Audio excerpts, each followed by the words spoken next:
From the float back, it's all new keel, new skin. Currently, we're working on the center wing and the wing sections to restore those. The mission statement is keep them flying.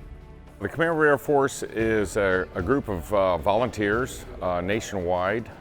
We work to help restore World War II era, Korea War era aircraft. Here we have a PBY. Requires a lot of man hours to maintain.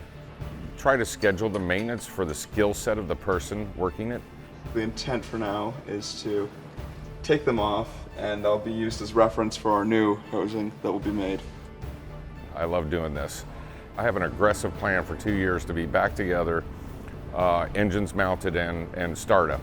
Maybe not flying, probably won't fly for a while, but we'll get her done. The Slice from WDSE WRPT.